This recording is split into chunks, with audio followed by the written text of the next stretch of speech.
हमने ये पढ़ा है कि जब भी सेकेंडरी ग्रोथ होती है तो उसके लिए लेटरल मेरिस्टेम रिस्पॉन्सिबल है, and this lateral meristem is of two types, जिसमें हमने वेस्कुलर कैम्बियम और कॉर्क कैम्बियम। तो जो वेस्कुलर कैम्बियम है we have already discussed it. अब हम बात करेंगे कॉर्क कैम्बियम के बारे में। ठीक है, देखिए ये जो कॉर्क कैम्बियम है ये क्या है और किस तरीके से ये अपनी एक्टिविटी परफॉर्म करे। तो जब भी हम स्टेम के बारे में बात करेंगे तो डाइकॉट स्टेम का स्ट्रक्चर आपने क्या देखा था कि यहाँ पर ये एपिडर्मिस होगी, एपिडर्मिस के सरफेस पर कुछ हेयर प्रेजेंट होंगे जिसको हमने ट्राइकोम्स बोला था, है ना। अंदर यहाँ पर कॉर्टेक्स रीजन होता है, and generally this cork cambium is present at the cortex region. ये जो कॉर्क कैम्बियम है क्योंकि इसके पास कुछ स्पेशलाइज्ड सेल्स होते हैं जो कि डिफरेंशिएट करेंगे, तो कई बार जब भी स्टेम की आउटर मोस्ट लेयर डैमेज हो जाती है, रप्चर हो जाती है, तो सूनर और later this cells are needed to be repair. तो ये जो रिपेयर करने का प्रोसेस है ये किस तरीके से होगा, it occurs with the help of cork cambium. ये कॉर्क कैम्बियम की मदद से होता है, जिसको फेलोजेन भी कहा जाता है। इसको हम क्या कहते हैं, phellogen.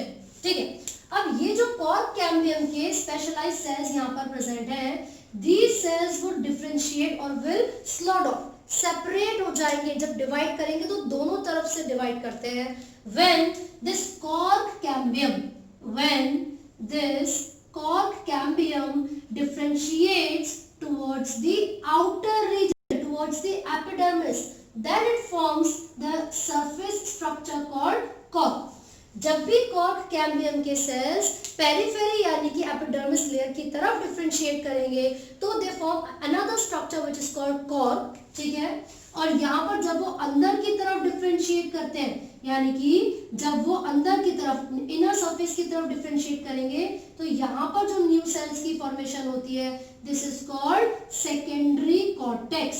This is called secondary cortex.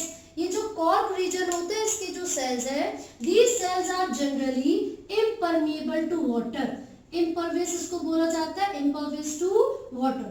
These cells are generally impervious to water, whereas the cells of secondary cortex ये किससे बने हुए हैं, ये पैरेन्काइमा के सेल से बने। These are parenchymatous।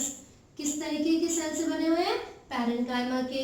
ये हार्ड होते हैं, टाइटली पैक्ड होते हैं, बहुत ही कम इंटरसेलुलर स्पेस होते हैं और थिक वॉल्ड होते हैं। ठीक है, जबकि सेकेंडरी कॉर्टेक्स पैरेन्काइमा के सेल से मिलकर बने हुए। यहाँ पर तीन टर्म्स का मैंने यूज किया है, the cork cambium which differentiates towards the periphery forming the structure cork. दूसरा ये कॉर्क कैम्बियम कॉर्क, और थर्ड इज सेकेंडरी कॉर्टेक्स। जब ये सेकेंडरी कॉर्टेक्स बन रहा है तो कौन से सेल्स की फॉर्मेशन यहाँ पर पैरेन्काइमा की हो रही है। कब बनेगा, जब कॉर्क कैम्बियम डिफरेंशिएट करता है टुवर्ड्स द इनर सरफेस या towards the inner side of the stem. ठीक है, तो ये कॉर्टेक्स रीजन था जहां पर ये प्रेजेंट था। अब ये एपिडर्मिस की तरफ डिफरेंशिएट कर रहा है और ये पित्त की तरफ डिफरेंशिएट करेगा। अब यहाँ पर तीन टर्म्स आपको याद रखनी है।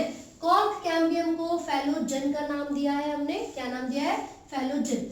अब यहाँ पर आप तीन जो टर्म्स पढ़ रहे हो इनका, जैसे कॉर्क है, कॉर्क के लिए भी दूसरा नाम है और सेकेंडरी कॉर्टेक्स के लिए भी। अब वो क्या नाम है हम यहाँ पर देख रहे हैं, यहाँ पर आप देखोगे दिस इज दी फेलोजेन। यहाँ पर इसको बोलते हैं फेलम बोलते हैं इसको।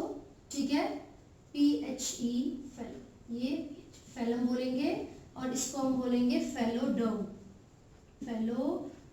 And these three are collectively called as periderm. जब भी हम कॉर्क कैम्बियम की बात करते हैं, कॉर्क की बात करते हैं और सेकेंडरी कॉर्टेक्स की, तीनों की एक साथ मिलकर बात करेंगे, सो कलेक्टिवली इन तीनों को पेरिडर्म कहा जाता है। PERIDERM, periderm. तो एक लाइन आपकी एनसीईआरटी में मेंशन है जिसमें ये लिखा हुआ है कि जो ये कॉर्क कैम्बियम है जब भी वो डिफरेंशिएट करेगा टुवर्ड्स द इनर साइड तो वो पैरेन्काइमेटस सेल्स सेकेंडरी कॉर्टेक्स की फॉर्मेशन करता है, लेकिन जब भी वो बाहर की तरफ डिफरेंशिएट करेगा तो वो कॉर्क की फॉर्मेशन करेगा जो कि इम्परवियस होते हैं। अलॉन्ग विद दिस एक और लाइन जो आपको याद रखनी है मैं बताती हूँ, लिखा हुआ है उसमें, due to the activity of cork cambium pressure builds up on the remaining layer peripheral to the phelogen and ultimately these layers die and slow off। इसका मतलब पता है क्या है? इसका मतलब ये है कि जब भी ये डाई ऑफ हो जाते हैं, जब भी ये डाई ऑफ हो जाते हैं कॉर्क कैम्बियम की एक्टिविटी की वजह से क्या बनता है? एक प्रेशर ग्रेडियंट बनता है ना? वो जो प्रेशर ग्रेडियंट है वो हेल्प करेगा in the repairing of the damaged layers, in the repairing of the damaged layers और द सेल। तो जब ये कॉर्क कैम्बियम, देखिए मान लीजिए बहुत सारे कॉर्क कैम्बियम के सेल्स हैं, कॉर्क कैम्बियम के सेल्स, तो ये आगे की तरफ डिफरेंशिएट कर रहा है, यहाँ पर कॉर्क बनाएगा। तो जो पहले की मान लीजिए पूरी इस तरीके से लेयर थी, अब ये सेल्स जब भागते हुए जाएंगे, रैपिडली डिवाइड करेंगे, so this layer will be sloughed off, इस तरीके से वो ब्रेक कर जाएगी और जितने भी यहाँ पर डेड सेल्स थे वो फॉर्म करते हैं एक स्ट्रक्चर को जिसको बार्क कहा जाता है, BARK। ये तो एक टेक्निकल टर्म है जो कि ऐसे सेल्स को दे दी गई है जो कि डैमेज हो चुके हैं और जिसको रिपेयर करने की जरूरत है। इसी के साथ साथ जो early in the season, spring season के स्टार्टिंग में या किसी भी सीजन के स्टार्टिंग में जो बार्क बनती है उसको हम अर्ली बार्क बोलेंगे। And the bark that begins the formation, जो बार्क कब फॉर्म होना स्टार्ट करती है? एट द एंड या एट द लेट सीजन, तो उसको हम बोलते हैं late bark, late bark.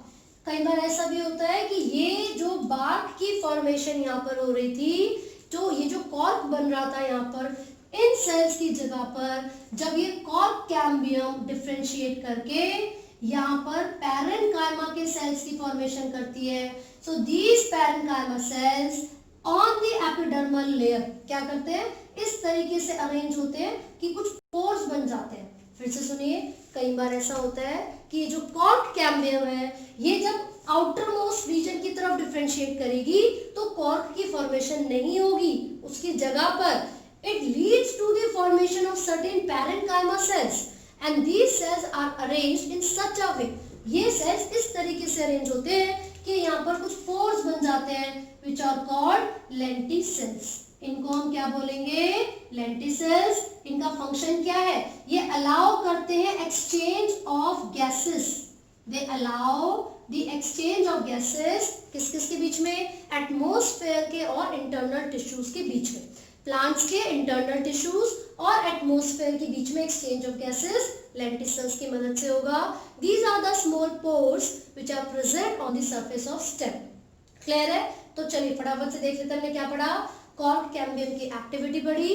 Cork cambium को फेलोजन कहा जाता है।